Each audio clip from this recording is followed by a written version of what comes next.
उसका मेरे प्रियो 10वें पद को हमने, पहले भाग को हमने देखा था, जहां पर लिखा हुआ है, धन्य है वे जो धर्म के कारण सताए जाते हैं, क्योंकि स्वर्ग का राज उन्हीं का है। आमीन, हालेलुया। जल्दी जल्दी हम लोग चलेंगे, टाइम बहुत तेजी से भागता है, तेजी से निकल जाता है मेरे प्रियो। समय किसी का इंतजार नहीं करता, इसलिए समय जो मिला है उसकी वैल्यू को आप जाने। और बाइबल कहती है कि इन अंत के दिनों में मेरे प्रियो समय निकट है, समय बुरा हो चुका है, अवसर मिला है, इसलिए अवसर को बहुमूल्य जानो, समय को बहुमूल्य जानो और प्रभु में बने रहो। आमीन। पहले भाग को मैंने आपके, इस पद के पहले भाग को मैंने आपको बताया था, धन्य है वे जो धर्म के कारण सताए जाते हैं, क्योंकि स्वर्ग का राज उन्हीं का है। मेरे प्रियो, पहले भाग में मैंने आपको बताया था कि जो आप चाहते हो कि आप करो, उसके लिए आपको कीमत चुकाना है।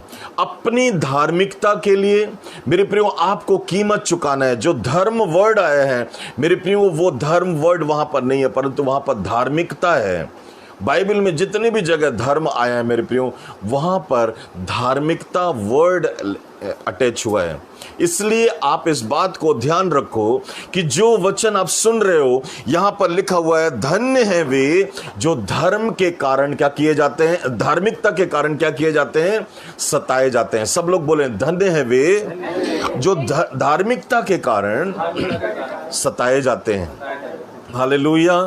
आपकी धार्मिकता यीशु मसीह है। बोलो, मेरी धार्मिकता यीशु मसीह है। और जब आप यीशु मसीह की धार्मिकता के कारण, यीशु मसीह के लिए यदि आप सताए जाते हो, तो मेरे प्रियो धन्य है हम लोग। आमीन। स्वर्ग का राज हमारा है। आमीन, हालेलुया।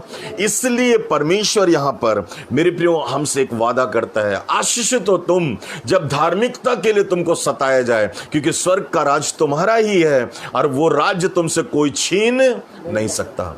तो मैंने कई पहलुओं को पिछले जब पहले फर्स्ट भाग में मैंने आपको बताया था। आज ये दूसरा भाग जो आपके साथ में मैं शेयर कर रहा हूं, बड़े ध्यान से सुनिएगा इस वचन को जो कि आज मैं आपसे शेयर करना चाहता हूं। मेरे प्रियो, बाइबल इस बात को बार बार कह रही है, धन्य है वे जो धर्म के कारण सताए जाते हैं, क्योंकि स्वर्ग का राज्य उन्हीं का है।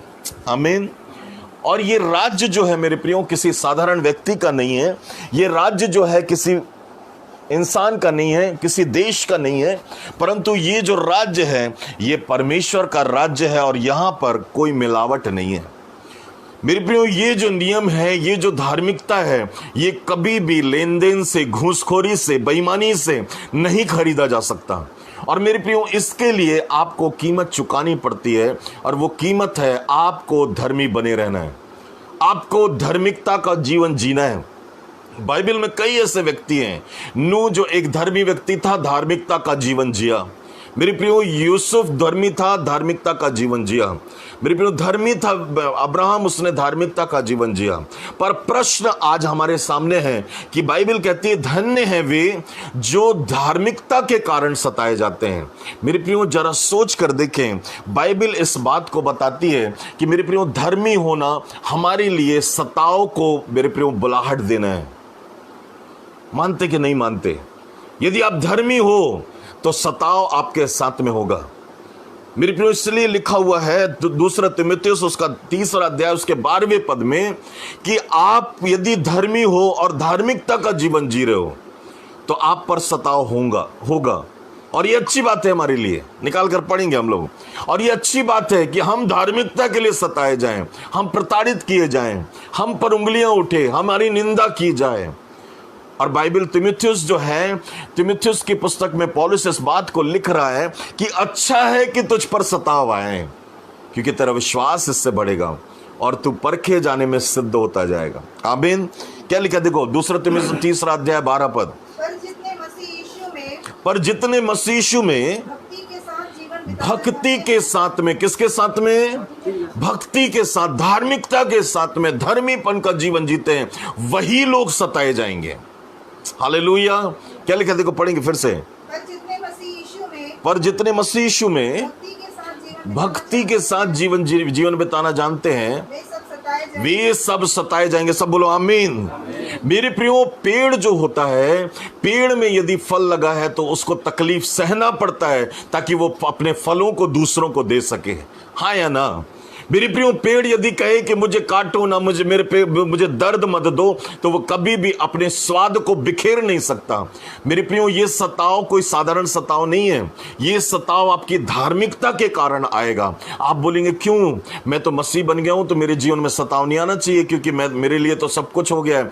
नहीं, प्रभु ने कहा आपके धर्मी होने के कारण से आपको सताव झेलना पड़ेगा, तकलीफें उठानी पड़ेगी आपको। आपके जीवन में ऐसे ही हल्के से आपको स्वर्ग नहीं मिल जाएगा, परंतु आपको उसके लिए कड़ा परिश्रम करना पड़ेगा।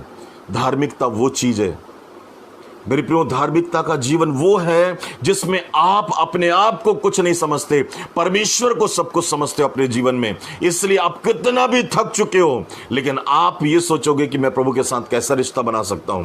आपका मन नहीं हो रहा है, आपको शर्म आ रही है बताने में यीशु मसीह के बारे में, लेकिन आप फिर भी बोलोगे कि मेरे यीशु मसीह को जानते हो, मैं यीशु मसीह के बारे में आपके लिए बताना चाहता हूं, मैं आपके लिए प्रार्थना करना चाहता हूं। ऐसी कई बातें आपको कहना पड़ेगा। क्यों? क्योंकि आपको लज्जित होना है। आज की बातें हो सकता है आपको बहुत बहुत ज्यादा अलग लगे, लेकिन मैं सच कह रहा हूं, बाइबल में जो लिखी गई बातें हैं वही आपसे मैं शेयर कर रहा हूं। मेरे प्रियो, बाइबल इस बात को बताती है, पहला पतरस उसका 3 अध्याय 14 पद निकालें। पहला पतरस 3 अध्याय उसके 14 पद को देखें कि हम धार्मिकता के लिए हमको दुख उठाना है, तब महिमा का मुकुट हमारे लिए रखा है। पढ़ें क्या लिखा है, देखो पहला पतरस 3 अध्याय 14 पद।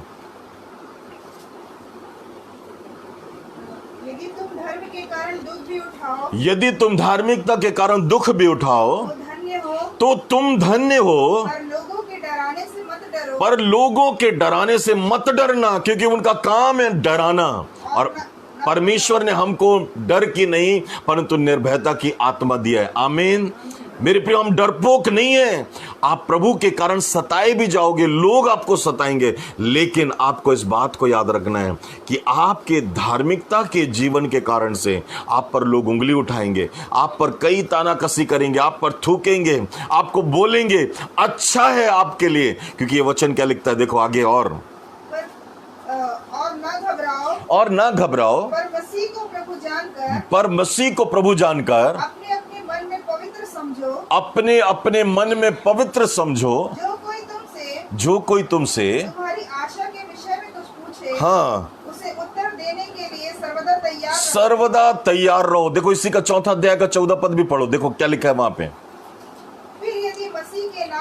फिर यदि मसीह के नाम के लिए तुम्हारी निंदा की जाती है तो तुम क्या हो, धन्य हो। आगे क्या लिखा देखो, क्योंकि महिमा का आत्मा जो परमेश्वर का आत्मा है तुम पर क्या करेगा। इसका मतलब दुख उठाने से, निंदा सहने से, तकलीफ सहने से परमेश्वर की महिमा का आत्मा हम पर क्या करता है। और यदि हम दुख नहीं उठा रहे हैं, हम बोलेंगे हम सेफ रहे, बिल्कुल फूलों की सेज रहे, डल्लप के गद्दे में सोए रहे, एसी में पड़े रहे, तो क्या परमेश्वर की महिमा का जो ग्रेस है हमारी लाइफ में क्या हो पाएगा? कभी नहीं। मेरे प्रियो, मैं ये नहीं कह रहा हूं कि आप जाओ और बिल्कुल कहीं खड़े हो जाओ और बोलो कि तुम्हारा धर्म गलत है, तुम लोग गलत हो, तुम ऐसा करते हो। मेरे प्रियो, बहुत पड़ेगा उसमें मेरे प्रियो, पर अपनी धार्मिकता के जीवन के लिए मेरे प्रियो हमको कीमत चुकाना है। प्रूफ करना है कि मैं धर्मी हूं, प्रूफ करना है कि वास्तव में परमेश्वर का ग्रेस मेरी लाइफ में है। मेरे प्रियो, हम जानते हैं जब मैंने सेवकाई चालू किया, मेरे प्रियो हर जगह से भगाया गया, हर जगह से तकलीफ आई, हर जगह से दरवाजे बंद कर दिए गए। मेरे प्रियो, दूसरों की छोड़ो, हमारे अपनों ने तक हमको बाहर निकाला, क्योंकि हम जानते थे कि हम सच के साथ में हैं। और एक ही बात बोलती थी मम्मी जी, यदि तुम्हारे जीवन में दुख आ रहा है तो उसके लिए आनंद की बात समझो, तकलीफ उसको निराशा में मत जाना, अकेलेपन में मत जाना, सेवकाई छोड़ के मत भागना। अच्छी बात है कि तुम्हारे जीवन में दुख आए, क्योंकि पत्थर उसी पेड़ को मारा जाता है जिस पेड़ में फल लगा होता है। आमीन, हालेलुया। मेरे प्रियो, यदि आप फल से लदे हो, यदि आपके जीवन में धार्मिकता दिखाई दे रही है, मेरे प्रियो याद रखो, बाजू वाले को प्रॉब्लम होगी, बाजू वाले को समस्या होगी। और मेरे प्रियो, लोग आपको बुरा भला कहेंगे। मेरे प्रियो, परमेश्वर हमेशा हमेशा इस बात को जानता था कि ये लोग जो हैं मेरे जाने के बाद में जैसा मुझे सताए हैं वैसे ही ये लोग इनको भी सताएंगे। इसलिए क्या लिखा है देखो, यूहन्ना रचित सुसमाचार उसका 15 अध्याय 18 और 19 पद में क्या लिखा है देखो, क्यों करता है परमेश्वर आपसे, संसार के लोग आपसे बैर क्यों करते हैं, क्यों निंदा करते हैं, आपको धर्मीपन का जीवन क्यों नहीं जीने देते हैं। क्या लिखा है देखो, 15 अध्याय 18 और 19 पद को पढ़ें। यदि संसार तुमसे बैर रखता है तो तुम जानते हो कि उसने तुमसे पहले मुझसे बैर रखा। यदि तुम संसार के होते संसार अपनों से प्रेम रखता तो अपनों से प्रेम रखता, तो इस कारण ना तो इस कारण कि तुम इस संसार के नहीं हो, पर मैंने तुम्हें संसार से अलग किया है, इसलिए संसार तुमसे क्या करता है। याद रखना, जब मसीह के कारण आप पर उंगली उठ रही है, आप मसीह के कारण निंदा हो रही है, आप इस संसार के नहीं हो इसलिए वो आपसे चिढ़ रहे हैं, आप इस संसार के नहीं हो इसलिए वो आपसे बैर रख रहे हैं। मेरे प्रियो, आपको इस बात को जानना है कि सताव हमारे मसीह जीवन की सबसे आशीषित सीढ़ी है, वो स्टेप है जिसके द्वारा हम महिमा और ग्लोरी से ग्लोरी में हम ऊंचा उठाए जाते हैं। आमीन। यदि सताव नहीं हमारी लाइफ में, बढ़ोतरी रुक जाएगी। याद रखना, हमारे आत्मिक जीवन की बढ़ोतरी रुक जाएगी। यदि तकलीफ नहीं आ रहा, हमारे जीवन में दुख नहीं आ रहा है, याद रखना बढ़ोतरी क्या हो जाएगी, रुक जाएगी। अरे दुख आएगा तब तो गवाही आएगी, और जब गवाही आएगी तो प्रभु को महिमा मिलेगी। आमीन। इसलिए कई बार मैंने इस बात को कहा है, कई बार प्रभु से हमको दुख भी मांगना है। प्रभु दुख दे ताकि मैं क्या करूं, तुझ में और बढ़ सकूं। हालेलुया। कई लोग हम लोग प्रार्थना करने के लिए जाते हैं, भैया ये दुख क्यों आया मेरी लाइफ में। कल ही हम लोग दिल्ली राजना में थे, उस भाई से जब हम लोग बात कर रहे थे, बोले भैया 1 साल हो गया, कोई को इतना परेशान है, हर जगह जा चुके हैं हम लोग, कई चर्चों में जा चुके हैं, हर जगह में किसी ने हमको बताया कि बोले यहाँ पे जाओ, इनसे प्रार्थना कराओ। लेकिन उसने एक क्वेश्चन हमसे पूछा, भैया दुख क्यों आया हमारे जीवन में, इतनी परेशानी क्यों, पेट फूल रहा है, पैर फूल गए हैं, हमारे अंदर में क्या है जो निकल नहीं पा रहा है, इतनी दुआ कर रहे हैं, इतनी दवाई गोलियां कर रहे हैं, डॉक्टर भी नहीं पकड़ पा रहे हैं, सब चीज़ क्या हो रहा है। मेरे प्रियो, जब हम लोग गए तो हमको पता चला, प्रभु का आत्मा हमें बताया कि उसके जीवन में जादू टोना भरा हुआ है, उसके अंदर में कर्ष है, श्राप है, और जब उसको तोड़ा गया, मेरे प्रियो, उसके शरीर से बाल्टी बाल्टी उल्टी निकल रही है, काई के समान पूरा पानी निकल रहा है। और मेरे प्रियो, एक बड़ा काम वहां पे हुआ। जो व्यक्ति उठ नहीं सकता था वो उठ के बैठ रहा है, जो पैरों को नहीं हिलाता था, हाथों को नहीं हिलाता था, वो अब हाथों को हिला रहा है। मेरे प्रियो, आने वाले दिनों में उसकी गवाही आप सुनिएगा, आप आएगा बहुत जल्द, ऑनलाइन हम लोग डालेंगे उसको।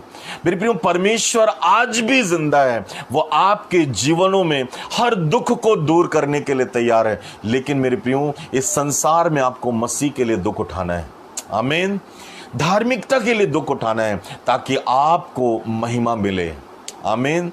इसलिए बाइबल कहती है, लिखा हुआ है कि हमको परमेश्वर के राज्य में सुख झेलते हुए स्वर्ग में प्रवेश करना है। ऐसे लिखा गया, क्या लिखा है, परमेश्वर के राज्य में आज हर कोई सुख के साथ में, आनंद के साथ, फूलों की सेज के साथ में प्रवेश करना चाहता है। ऐसा लिखा है क्या, क्या लिखा है?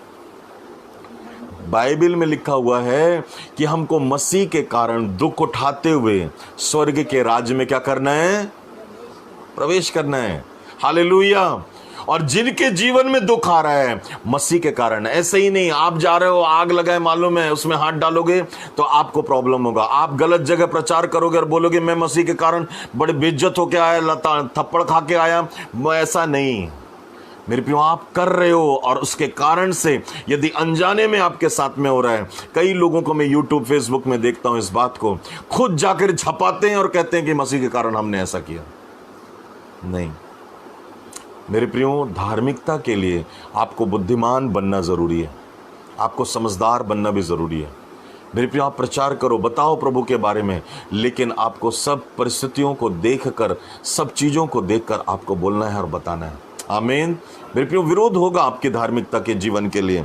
मेरे प्रियो, इसलिए बाइबल इस बात को पहले से हमको बता रही है कि संसार के तुम नहीं हो, इसलिए वो बैर कर रहे हैं तुमसे। और हम धन्य लोग हैं कि उनसे कहना भी हमको, हाँ मैं संसार का नहीं हूं, क्योंकि मेरा जो नगर और मेरा जो घर है कहाँ पे है? स्वर्ग में। हालेलुया। कुछ बातें आज मैं आपसे कहना चाहता हूं, कुछ प्रश्न आपके दिमाग में छोड़ना चाहता हूं। क्यों धार्मिकता के लिए हमको दुख उठाना है? क्यों धार्मिकता के लिए हमको, मेरे प्रियो, हमको सताया जा रहा है? तो मेरे प्रियो, इसके लिए क्या हम तैयार हैं और क्या हम इसके लिए दुख उठा रहे हैं? उन बातों को आज थोड़ी देर, कुछ प्रश्नों को मैं आपसे पूछना चाहता हूं। पहली बात, इस बात को ध्यान से सुने। पहली बात मैं आपसे पूछना चाहता हूं, क्या आप अपने विश्वास के लिए आप दुख उठा रहे हैं? अपने विश्वास के लिए आप किस पर विश्वास करते हैं? मुझे नहीं मालूम, हर एक का विश्वास अलग अलग सा है। यीशु मसीह मेरे जीवन में मिराकल करता है, इसलिए मैं यीशु मसीह पर विश्वास करता हूं। मेरे प्रियो, विश्वास जो है हमारे जीवन में, मेरे प्रियो, एक अलग प्रकार का है, एक अलग है। आपको इस संसार के समान विश्वास मत करो कि संसार के लोग जो विश्वास करते हैं वैसा विश्वास मत रखो कि जब प्रभु चंगाई देगा तभी मैं विश्वास करूंगा, जब प्रभु मेरे को अच्छे कपड़े देगा तभी विश्वास करूंगा, जब प्रभु मुझे अच्छी पत्नी देगा तभी विश्वास करूंगा। ऐसे XYZ हमारे पास बहुत से विश्वास के कारण बन जाते हैं। लेकिन प्रभु कहता है, तेरे विश्वास के लिए तो अच्छी कुश्ती लड़, और तू जब लड़ेगा तब तू जीतेगा। और वो विश्वास मेरे प्रियो आपके जीवन में कब आता है? जब आप कंटिन्यू प्रभु में बने रहते हैं। विश्वास के लिए आपको बाइबल कंटिन्यू पढ़ो, प्रार्थना कंटिन्यू करो, उपवास में कंटिन्यू बैठो, प्रभु के साथ में संगति में बैठो, प्रभु के साथ में बने रहो। ये आपका विश्वास का प्रगटीकरण है जो दिखेगा लोगों को। कुश्ती नहीं मन कर रहा है फिर भी करो, ये आपका विश्वास जिसके लिए आप कुश्ती लड़ रहे हो, दुख उठा रहे हो। मैं थक गया हूं प्रभु, आज मैं प्रार्थना नहीं करूंगा, लेकिन करो, क्योंकि प्रभु चाहता है आप उससे बात करो। आपका मन नहीं हो रहा है कि आप बाइबल पढ़ो, पर पढ़ो, क्योंकि आपको परमेश्वर चाहता है कि आप बाइबल पढ़ो। अपने शरीर को महिमा मत दो, परंतु परमेश्वर को महिमा दो। वही है आपके विश्वास की असली कुश्ती जिसमें आपको लड़ना है। हालेलुया। मेरे प्रियो, एक व्यक्ति है बाइबल में शामुएल नाम का, जो कि पहला शामुएल की पुस्तक 2 अध्याय में आपको मिलेगा, जो हन्ना का बेटा था। मेरे प्रियो, शामुएल जो है अपने विश्वास के लिए, अपने कर्म के लिए, अपने, मेरे प्रियो, उस उद्देश्य के लिए जिसके लिए वो बुलाया गया था, उस विश्वास के लिए वो इतना आज्ञाकारी रहा कि वो चर्च में, मेरे प्रियो, मंदिर में पोछा लगाता था, साफ सफाई करता था। यदि आपको कहूं मैं कि अपने विश्वास को बढ़ाने के लिए, अपने विश्वास में दृढ़ होने के लिए, आज्ञा उस प्रभु के निकटता में आकर आप अपने आप को जीरो बना लो, मैं कुछ नहीं हूं, पर मुझे जो सीख चाहिए, जो आशीष चाहिए, वो मुझे चाहिए, तो आप क्या उसके साथ में आप अपने जीवनों में ऐसा कर सकते हैं? अपने आप को इतना नीचे गिरा सकते हैं? लेकिन शामुएल ने अपने आप को इतना आज्ञाकारी रहा, जो उसका पास्टर, जो उस एली याजक कहता था वही करता था, उसके अलावा कुछ नहीं करता था। वो अपने विश्वास को जानता था। यदि आज विश्वास के लिए मैं मजबूती के साथ में लड़ूंगा तो जीत मुझे मिलेगी और मुझे आशीष मिलेगी। अब्राहम विश्वास के लिए अद्भुत कुश्ती को लड़ा। उसने कहा, मेरे विश्वास के शब्दों को खाली नहीं जाने दूंगा, प्रभु तू जो बोल मैं देने के लिए तैयार हूं। और बाइबल कहती है उसने अपने एक लौते पुत्र को भी देने के लिए तैयार हो गया। जो है सब कुछ दे दो प्रभु को। अपने विश्वास के लिए दुख उठाओ। जो वचनबद्धता आप प्रभु के साथ में करे हो, उसके लिए दुख उठाओ। क्या आज आप अपने विश्वास के लिए दुख उठा रहे हो कि प्रभु मैं तेरे लिए सब कुछ छोड़ने को तैयार हूं, मैं तेरे साथ सच में बढ़ने के लिए तैयार हूं, क्योंकि मेरा विश्वास तुझ पर है और तू मेरे लिए सब कुछ अच्छा करेगा। आमीन, हालेलुया। आज कई विश्वासी ऐसे हैं जो अपने विश्वास को बचा नहीं पा रहे हैं, अपने विश्वास का अंगीकार नहीं कर पाते हैं, अपने विश्वास में बने नहीं रहते हैं। इसलिए उनके जीवनों में, मेरे प्रियो, प्रभु की ब्लेसिंग भी नहीं होती है और प्रभु का ग्रेस भी उनकी लाइफ में नहीं होता है। आज अपने विश्वास के लिए कीमत चुकाओ ताकि परमेश्वर आपको आशीष दे। अपने विश्वास के लिए दुख उठाओ ताकि आप परमेश्वर के सामने में धर्मी ठहराए जाओ। आमीन। एक और प्रश्न है मेरे प्रियो, क्या आप अपने आज्ञाकारिता बने रहने के लिए, क्या आप दुख उठा रहे हो? क्या आप आज्ञाकारिता बने रहने के लिए दुख उठा रहे हो? मेरे प्रियो, आज्ञाकारिता का मतलब होता है जो आपसे कहा गया उसको क्या करो, करो। जो आप चाहते हो वो नहीं, जो कहा गया उसको करो। मेरे प्रियो, आपको जो कहा गया है वचन में, क्योंकि आपने यीशु मसीह पर विश्वास किया और यीशु मसीह ने जो कहा उसको आपको करना है, चाहे उसके लिए कितनी भी कीमत चुकानी पड़े आपको। बाइबल कहती है यीशु मसीह ने कहा ही नहीं पर उसने करके दिखाया। इसलिए लिखा है फिलिपियो 2 अध्याय और उसके 8वें पद में, वो आज्ञाकारिता के लिए इतना विश्वास योग्य रहा कि उसने क्रूस की मृत्यु भी सह ली। आपको आज्ञाकारिता बने रहने के लिए हर कीमत चुकाने के लिए तैयार रहना है, हर कीमत चुकाने के लिए खड़े रहना है। नूह को कहा गया जहाज बना, उसने जहाज बनाना चालू किया, लोगों ने उसको कई बुरा भला कहा, पागल हो गया, सटिया गया, कुछ भी बोलता रहता है, अपने आप को बड़ा धर्मी समझता है। हम लोग पागल लोग हैं जो इतना संगति करते हैं, फिर भी हमारे जीवन में ये काम नहीं होता। कुछ भी बोल रहे हैं उसको, हो सकता है आपको भी ऐसा कहा जाए, पर क्या आप आज्ञाकारिता बने रहने के लिए दुख उठा रहे हो? दूसरों की बातों पर तो नहीं आकर अपने आज्ञाकारिता के जीवन को छोड़ रहे हो। आज कई लोग आज्ञाकारिता बने रहने के लिए मेरे प्रियो तैयार नहीं होते हैं, जरूर बातें करते हैं लेकिन उनके जीवनों में वो फल दिखाई नहीं देते। लेकिन नूह धर्मी बना रहा, आज्ञाकारी बना रहा अंत तक, और बाइबल कहती है उसके आज्ञाकारी होने से उसका घराना बचाया गया। आमीन, हालेलुया। मेरे प्रियो, वही बात यीशु मसीह के जीवन में देखो, कितने दुख आए, कितनी तकलीफ आई। मेरे प्रियो, ऐसी जिंदगी जीता था बिल्कुल भगोड़े के समान, कोई घर नहीं, कोई परिवार नहीं, कुछ नहीं, बस चल रहा है, जहां मिल जाए वहां खा लो, जहां सोना है वहां सो जाओ। केवल एक ही बात दिमाग में थी कि मेरे को सिर्फ अपने पिता की आज्ञा को पूरा करना है। क्रूस पर चढ़े लटके हुए तकलीफ में भी वो कहता है, पिता इन्हें क्षमा कर, क्योंकि ये नहीं जानते कि ये क्या कर रहे हैं। हमारी लाइफ में भी ऐसा समय आएगा। क्या आपके आज्ञाकारिता बने रहने के लिए, क्या आपके जीवन में ऐसी तकलीफें आ रही हैं? मेरे पे उसने कहा प्रेम करो तो प्रेम करो, उसने कहा अपने सताने वालों के लिए प्रार्थना करो तो प्रार्थना करो, उसने कहा क्षमा करो तो क्षमा करो, क्योंकि आज्ञा आपको दी गई है और आज्ञा पालन करना आपका कर्तव्य है। और यदि आप कर नहीं रहे हो तो मेरे प्रियो, हमारी आज्ञाकारिता और हमारे विश्वास में कुछ प्रॉब्लम है। इसलिए हमको डटे रहना है, खड़े रहना है और कहना है, प्रभु मैं विश्वास योग्य भी रहूंगा, मैं आज्ञाकारी भी बने रहूंगा, चाहे इसके लिए मुझे कितनी भी कीमत चुकाना पड़े। मेरे प्रियो, परमेश्वर ने कभी भी, यीशु मसीह ने कभी भी इस बात को, यदि वो चाहता तो वो इस बात को जरूर कहता, सब चीज छोड़ दे मेरे लिए, मेरे साथ में चल। लेकिन उसने इस बात को कहा कि तू आज्ञाकारी बने रहना, विश्वास योग्य बने रहना, तब तू आशीष पाएगा और स्वर्ग का नागरिक बनेगा। तीसरा प्रश्न मैं पूछना चाहता हूं आपसे, क्या आप अपने पवित्र जीवन जीने के लिए आप दुख उठा रहे हो? अपने पवित्र जीवन जीने के लिए क्या आप दुख उठा रहे हो? आप जो जीवन जी रहे हो वो कैसा जीवन है? आप जो आज उन्नति कर रहे हो वो जीवन कैसा है आपका? आपके जीवन में क्या प्रलोभन आता है? क्या आपके जीवन में क्रोध, निंदा, ईर्ष्या आती है? इसके द्वारा क्या परमेश्वर को महिमा मिल रही है या आपको महिमा मिल रही है? आप किसको महिमा दे रहे हो? अपने पवित्र जीवन को बचाने के लिए अशुद्ध कामों को कितना आप छोड़ रहे हो?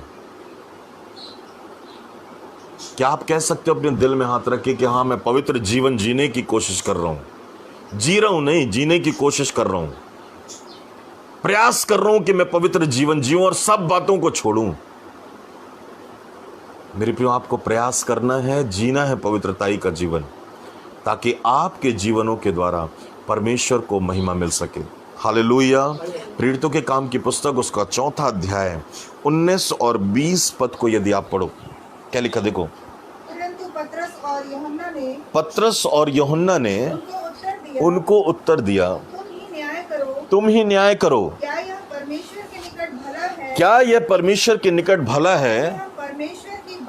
परमेश्वर की बात से बढ़कर तुम्हारी बात माने, क्योंकि यह तो हमसे हो नहीं सकता कि जो हमने देखा और सुना है वह ना कहें। हालेलुया।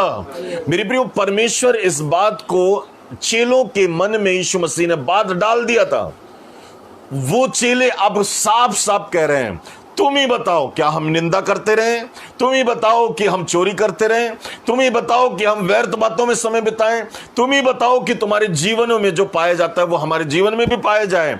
हम तो पवित्रताई का जीवन जिएंगे, चाहे तुम हमें मार डालो, चाहे हमारे जीवन में कितनी भी तकलीफ आए, हम कभी भी पीछे नहीं लौटेंगे। मेरे प्रियो, वो भी राजाओं के सामने बैठे थे, महायाजकों के सामने में।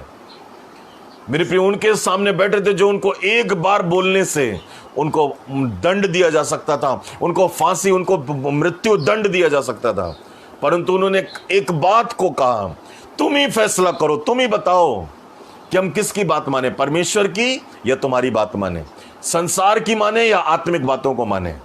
आज आपका प्रश्न क्या है? आपका उत्तर क्या है? आप क्या कह रहे हो अपने अपने जीवन के लिए कि आप पवित्र जीवन जी सको? किसी ने कहा चोरी करो तो चोरी हो गई, किसी ने कहा घूस ले लो तो ले लिए। मेरे प्रिय, आज्ञाकारिता नहीं है। थोड़े से चंद पैसों के लिए हम अपने ईमान को, मेरे प्रिय, अपने पवित्र जीवन को हम बर्बाद कर देते हैं। आज देखो चारों तरफ में मेरे प्रियो, आज आप यूट्यूब फेसबुक में देखो, कई प्रीचर्स आ रहे हैं, कई प्रचारक आ रहे हैं। मेरे प्रियो, आपको चेक करना है क्या इनका जीवन पवित्रताई का है कि नहीं, क्या ये पवित्र जीवन जी रहे हैं कि नहीं, आपको चेक करना है। मैं आपसे इसलिए कह रहा हूं कि पवित्रताई का जीवन आपको बदल सकता है तब जब आप प्रभु के प्रति आज्ञाकारी बने रहते हो। पवित्रताई के लिए आपको, मेरे प्रियो, इस बात को तैयार रहें कि आपको कीमत चुकाना पड़ेगा। आमीन। यूसुफ एक व्यक्ति जो कि बाइबल के उत्पत्ति की पुस्तक में पाया जाता है। मेरे प्रियो, यूसुफ याकूब का बेटा, जब पोतीपर की पत्नी ने उससे कहा मेरे साथ में गलत काम कर, वहाँ पे एक वर्ड लिखा हुआ है, उसने अपनी पवित्रताई को बचाने के लिए उस जगह से भागा लिखा है, सब कुछ छोड़कर भागा। हम भागते नहीं हैं, इसलिए अपने पवित्र जीवन को बचा नहीं पाते।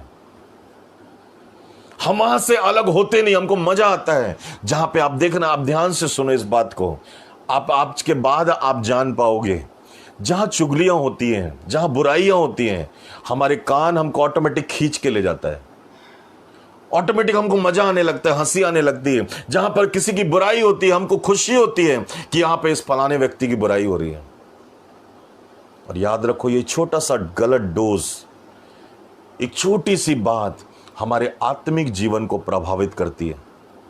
जो आप सुनते हो, जो आप देखते हो, वही चीज आपको, मेरे प्रियो, अंदर से करप्ट बनाती है, अंदर से खराब करती है। अच्छा ये है कि ऐसी बातें सुनो ही नहीं, ऐसी बातें देखो ही नहीं, ऐसी चीजों पर मन लगाओ ही नहीं।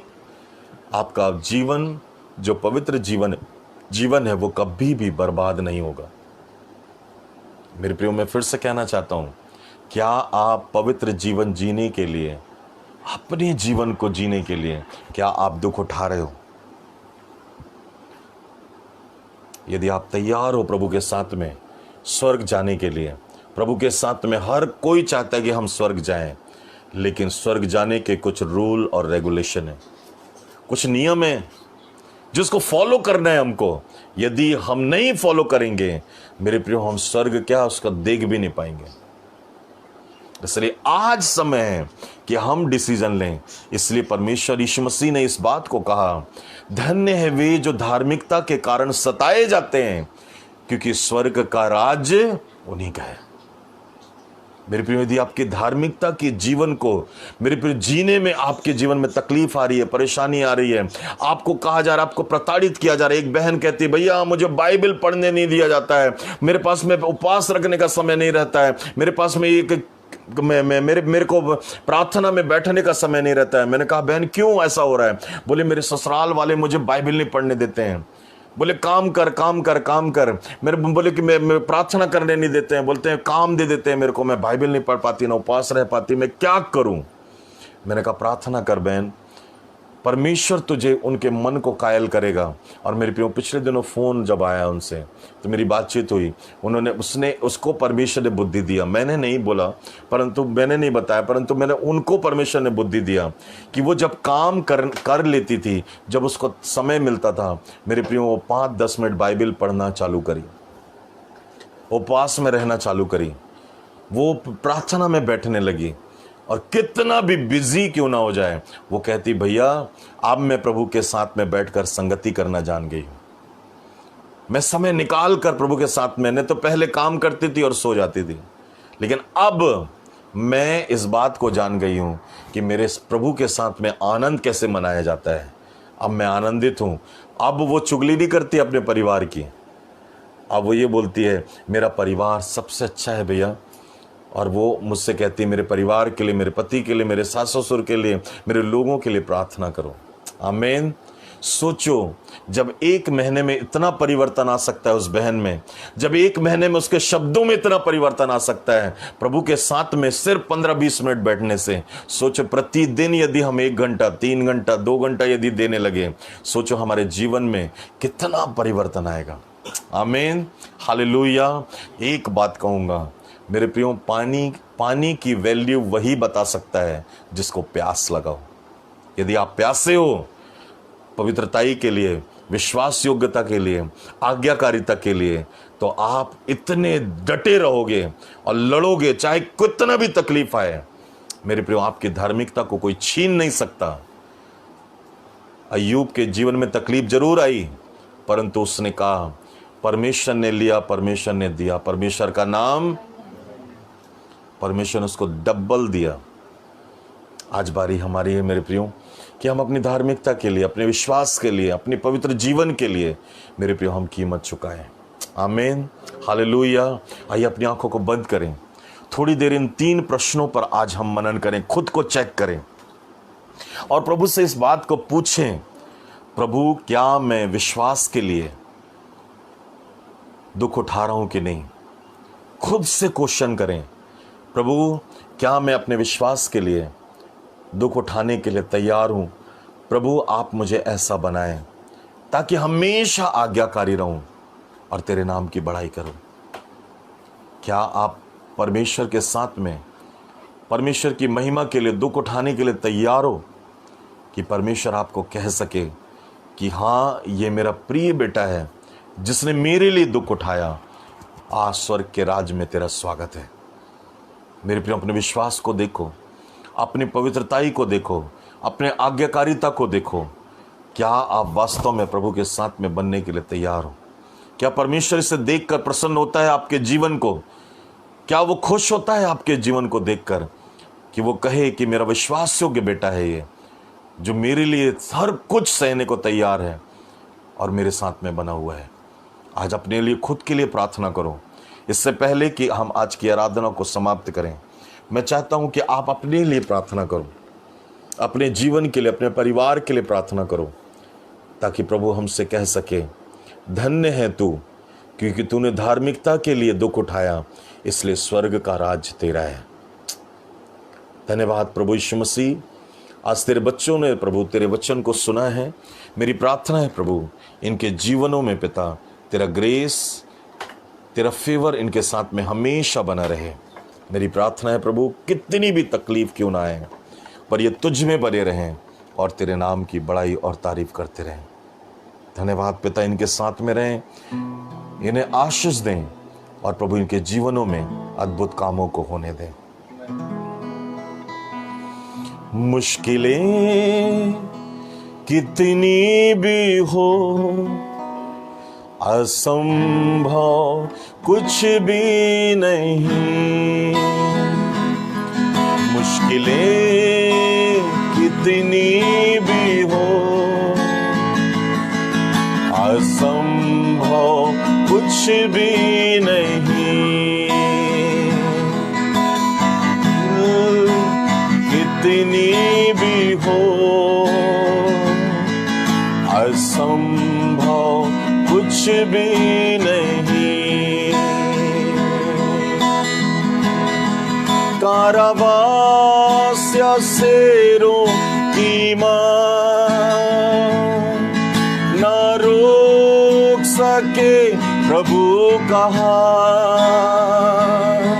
कारावास या शेरों की मां न रोक सके प्रभु कहा। साजिशें कितनी भी असंभव कुछ भी नहीं, साजिशें कितनी भी हो, असंभव कुछ भी नहीं, मुश्किलें कितनी भी हो, असंभव कुछ भी नहीं, राह कितनी भी हो कठिन, मंजिल एक दिन आएगी, राह कितनी भी हो कठिन, मंजिल एक दिन